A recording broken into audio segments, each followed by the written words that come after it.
अग्निहोत्र और ध्वनि चिकित्सा तथा रंग चिकित्सा। वर्ण शब्द के दो अर्थ हैं, ध्वनि तथा रंग। ध्वनि अर्थात आवाज कंपनों से शक्ति निर्माण होती है तथा सृष्टि की उत्पत्ति कंपन स्वरूप शक्ति से हुई है, ऐसे वैज्ञानिक मानते हैं। जहाँ तक ध्वनि का प्रश्न है, ध्वनि कंपनों के अच्छे एवं बुरे परिणामों को वैज्ञानिक जानते हैं। जैसे कि संगीत सुनकर गायें अधिक दूध देती हैं, पेड़ पौधों की वृद्धि की गति तेज हो जाती है, सैनिकों को किसी पुल पर से चलते समय बेताल चलने को कहा जाता है क्योंकि तालबद्ध संचलन अर्थात परेड से पुल टूट जाने के उदाहरण है। सुमधुर नाद का शरीर तथा मन पर भी अच्छा प्रभाव होता है। आजकल इस ध्वनि लहरों का प्रयोग समुद्र की गहराई नापने, नाजुक ऑपरेशन तथा कैंसर निदान तक के लिए किया जाने लगा है। अग्निहोत्र के मंत्र में ध्वनि चिकित्सा अर्थात वाइब्रेशन थेरेपी का गुण कैसे समाया है, यह उपरोक्त विवेचन से ज्ञात होता है। वर्ण का एक अर्थ है रंग। रंग चिकित्सा अर्थात क्रोमोपैथी का आधुनिक चिकित्सा में अपना विशिष्ट स्थान है। ध्वनि की ही नाप को तरंगयाम कहते हैं। अलग अलग मोटाई एवं कंपन संख्या की तरंगयामों से भिन्न भिन्न रंग पैदा होते हैं। मंत्र शास्त्र के अनुसार संस्कृत वर्णमाला सफ़ेद, लाल, पीले एवं नीले रंगों में विभाजित है।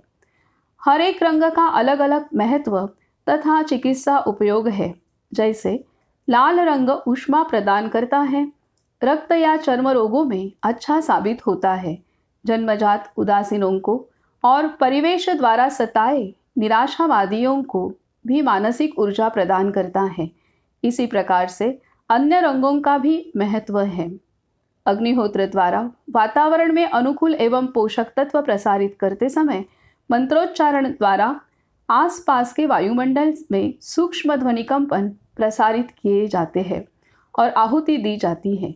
आहुति के ज्वलन से उत्पन्न ज्वाला के लाल, नीले, पीले रंगों से भी अग्निहोत्र मंत्रों का अद्भुत सामंजस्य है और इस प्रकार इन मंत्रों में रंग चिकित्सा के गुण भी अंतर्भूत है।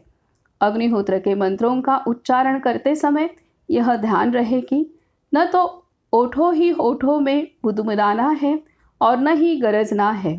सद्भावना निर्माण करने वाले शब्द है, उसी भावना से इनका उच्चारण होना चाहिए। मंत्रोच्चार करते समय मंत्र में स्थित शक्ति पर पूर्ण श्रद्धा चाहिए। मंत्र का एक एक शब्द शक्ति से भरपूर है, इस भावना के साथ मंत्रोच्चार करना चाहिए। मन में प्रेम, नम्रता, विश्व कल्याण, समर्पण यह भाव होना आवश्यक है। मंत्र में शक्ति समाहित है ही, परंतु इस शक्ति को गति एवं दिशा प्रदान करने का कार्य हमारे मन के भाव करते हैं। जिस प्रकार के भाव हमारे मन में होते हैं, उस प्रकार से मंत्र से शक्ति जागृत होती है। हमारे मन के भाव के अनुसार मंत्रोच्चार करते समय ध्वनि स्पंदन की निर्मित होती है। जैसे हमारा भाव होगा, उस रीति से हमारे शरीर में स्पंदन निर्माण होते हैं। इस स्पंदन के द्वारा हमारे शरीर में ऊर्जा की अनुभूति होती है। ठीक इस रीति से ही मंत्रोच्चार में वातावरण में भी ध्वनि स्पंदन निर्माण होते हैं एवं ऊर्जा निर्माण होती है। इस प्रकार से मंत्र तो शक्तिशाली है ही, परंतु मंत्रोच्चारण के समय हमारे मन के भाव भी उतने ही शक्तिशाली एवं विनम्रता से भरे हो, यह अत्यंत महत्वपूर्ण है। पुष्पाधार अग्निहोत्र नित्य करे, पुस्तक माधव आश्रम, भोपाल।